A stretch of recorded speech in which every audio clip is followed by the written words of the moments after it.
Hi and welcome to Mom in Charge. This channel is about healthy food and healthy kitchens, and that ties into gardening, and it's also about preparedness, emergency preparedness, and what the future holds for us and for our families. Thanks for watching. Today I'm sharing a recipe for Mbuta. Mbuta is the Nile Perch fish.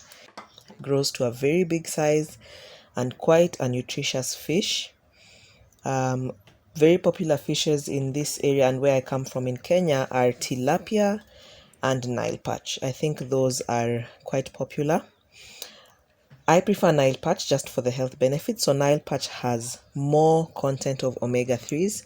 Tilapia is delicious, especially when it's deep fried and crunchy, but it doesn't actually have a lot of omega-3s. So I prefer to choose Nile Perch, also called Mbuta. And today I wanted to share how I'm preparing it. I bought 1 kg of Nile Perch from Gikomba Market. I'm based in Nairobi, Kenya, and a lot of our food comes in from other parts of Kenya. Fish typically comes in from the western parts of Kenya if you're getting it from the Lake Victoria, or from fish ponds that are based in western Kenya or in central Kenya. We also have quite a lot of imported fish, so we get fish from China, and these are also from fish ponds in China. I always prefer to get my fish from the lake, so I go into Gikomba Market every so often, and whenever I'm in Gikomba Market I will go to the fish too. It's called White House. The fish base in Gikomba Market, and yeah, that's where I got this Mbuta. It was being sold at 700 per kg. I didn't go so early. I'm sure if you go earlier in the day or in the morning, you get a better price. But I got it at 700 per kg. It's fillet, so the bones are already taken out. Most of the bones. You'll notice that on the edges, especially on the ends of the fish, towards the end that was the head, you do still get some bones. So it's good to check that end and make sure that there are no bones left in the meat. So once my Mbuta is cut up, the next thing that I usually do, and this is because I'm going to deep fry it, is I make a coating.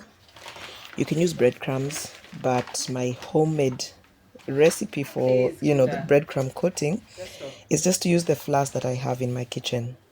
So I typically use Atamak. So this is basically wheat flour. It's a brown wheat flour, and I mix Atamak with maize flour. So this is what would be cornmeal,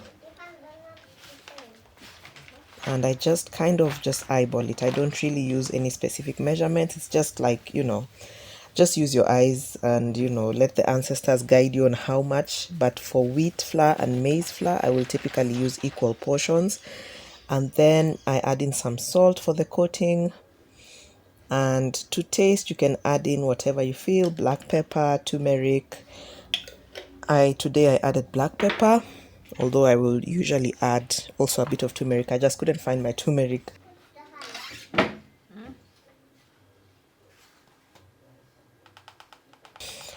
And yeah, with these ingredients, you just mix it in, and believe it or not, it makes an amazing coating that is basically like breadcrumbs. Somebody can tell me if it tastes exactly the same, because I've not used breadcrumbs for very long. I don't remember exactly how the breadcrumbs taste, but with this mixture of wheat flour, maize flour, and salt, you usually get what I remember to be like exactly the taste of breadcrumbs, at a fraction of the cost, of course. So you mix in your different flours and your salt, and this is what I'm going to use to coat the fish.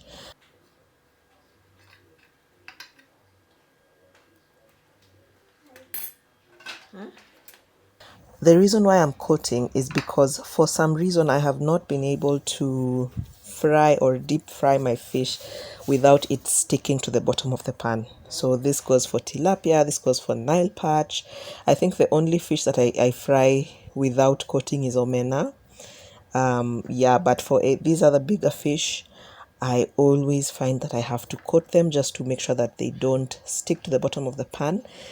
And also it makes for an amazing taste. I like the coating. My family loves the coating. So yeah, it kind of just adds a new flavor and a new layer to the fish. So I just go about coating each piece of fish, just making sure that it has a good amount of coating. I don't do, this is also like, I don't mean to like coat it too thickly or anything like that. Just a layer, just a covering to just, keep it away from the pan and to give it that breadcrumby type of crust, a crunchy crust of breadcrumbs. Just coat evenly on all sides. And while you're coating, as I mentioned earlier, I'm going to be deep frying this recipe.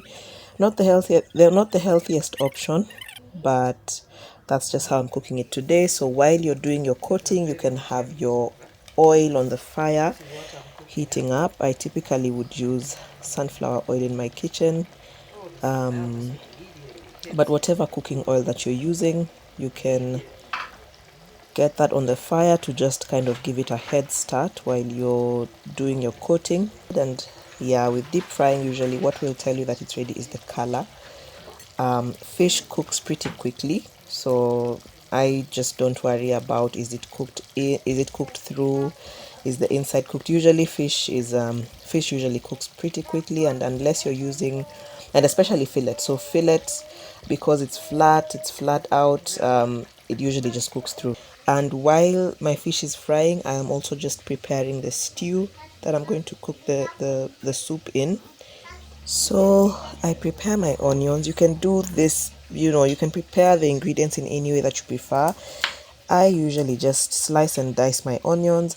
I have a toddler, so my 2-year-old usually doesn't like to, number one, he doesn't like to see, pieces and chunks of ingredients in the food. And number two, he doesn't really chew his food very well. We have a big fight with my toddler about having to chew his food.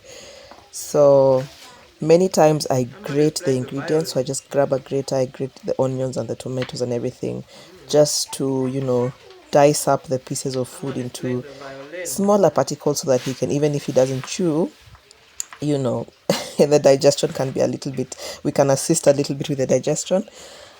But yeah, usually something like fish, he loves his meats and his eggs. So with this, I can get away with slicing and dicing.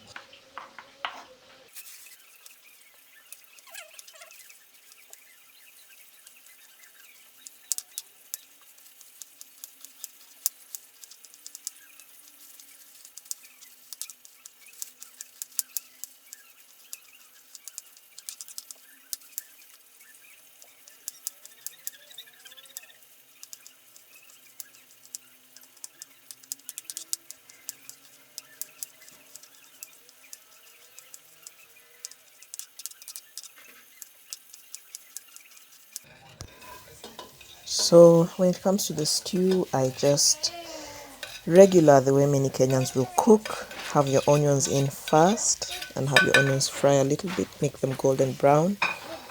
As I mentioned, I do use sunflower oil a lot in my kitchen. And I'm not going to say that this is a healthy option because I am working around ways to actually shift away from processed oils, shift more towards things like cold pressed coconut oil, ghee, I think are better options, and even olive oil sometimes. But yeah, right now I use sunflower oil, and as I grow and as we grow together with this channel, I will really be on the lookout for advice on how to minimize the amount of frying and deep frying in my kitchen while still maintaining the taste, because I'm cooking for myself, but I'm also cooking for my family. So I have people here who, if the food is not delicious, they will go out and buy bread and and drink tea and bread rather than eating the bland food. Yes, African men, we are talking to you. So I fry my food. I'm going to fry this particular recipe without any claims that this is a healthier option. I use sunflower oil. And I love my onions, especially in this type of a stew. I love my onions to get golden brown and crispy.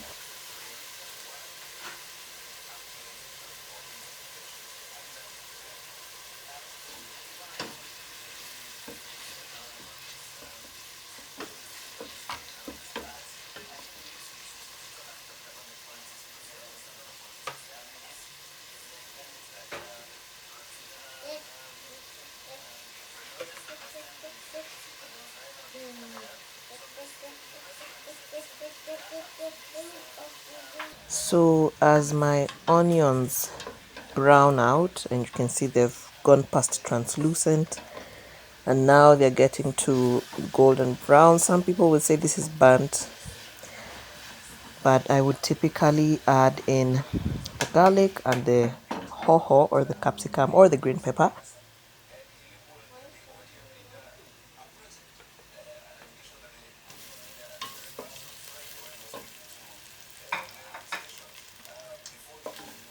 You're worried about what you're doing there.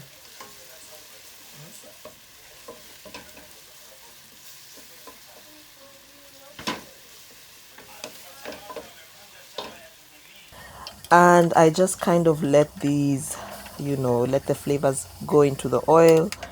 um I let the garlic especially just roast up, I fry the garlic, and garlic is notorious for sticking to the bottom of your pan.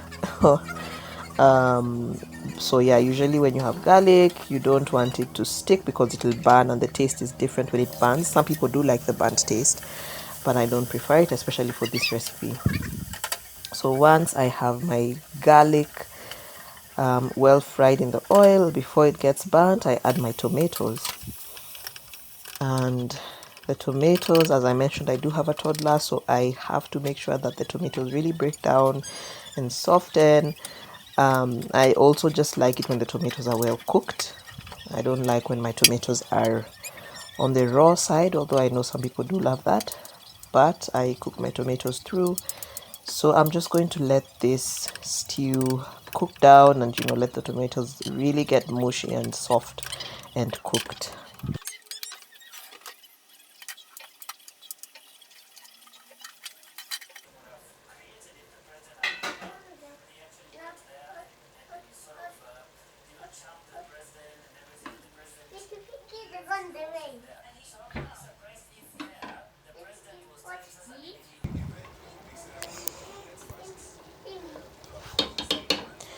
And once the tomatoes are, looking sufficiently broken down and mushy, I then add in my pieces of deep fried fish. So as I mentioned, you might be using boiled fish or you could be using deep fried fish. So I'm using deep fried fish.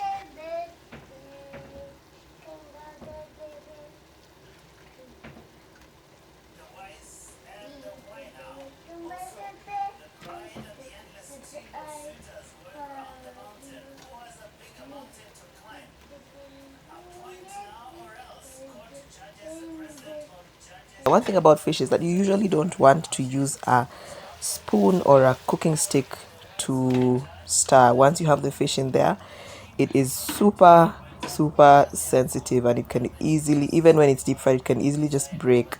And the last thing anybody wants is fish uji.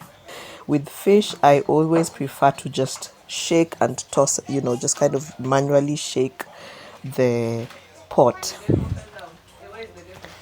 So at this point, usually like around the time when I want to start boiling the fish, I am going to add in my curry powder. So I would usually just have Simbambili, two brands that I love, and I'm not endorsing or anything. I love Simbambili and Tropical Heat curry powder, so I use either or. For fish, I'll have Simbambili. Simbambili, the original Kenyan curry powder, goes quite well with fish. So I just mix in some water with with the curry powder. Sorry, I mix in some water with the curry powder. Make sure that I've mixed in the curry powder into the water well, and I've gotten a good flavor into that water. And I add the water to my dish.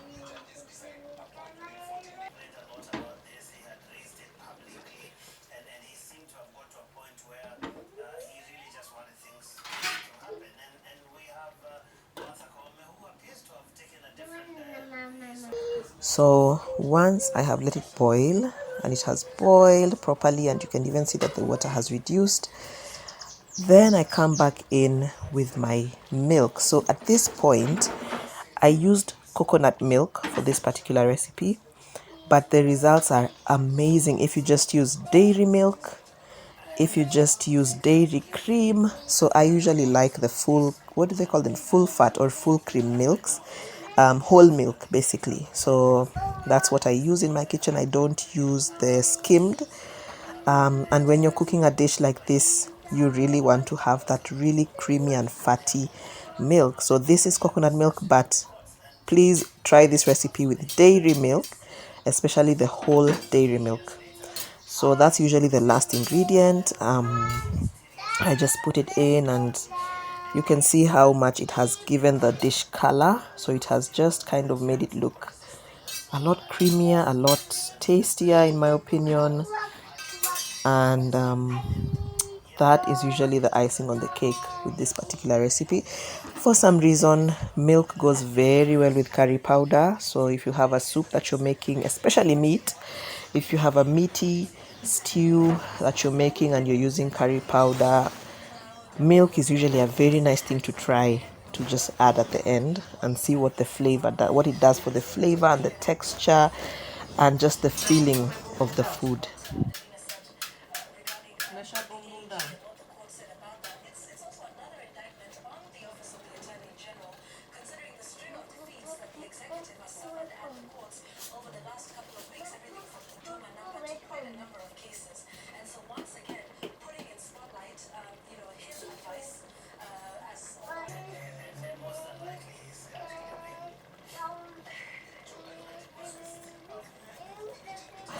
So I put my dania in there at the end. I just chop them on top.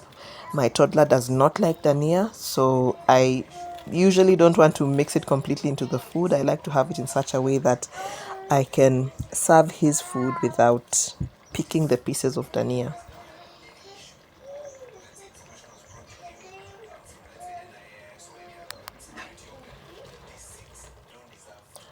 And that is Mbuta, Nile Perch. Good food made real good. So that's it. This Mbuta is really super delicious. Really filling, and it's good, full of the good omega-3s as I mentioned earlier. And this stew is really a favorite for my family. My toddler loves it, and I hope you try it. Do try it and let me know what you think. And thanks for watching.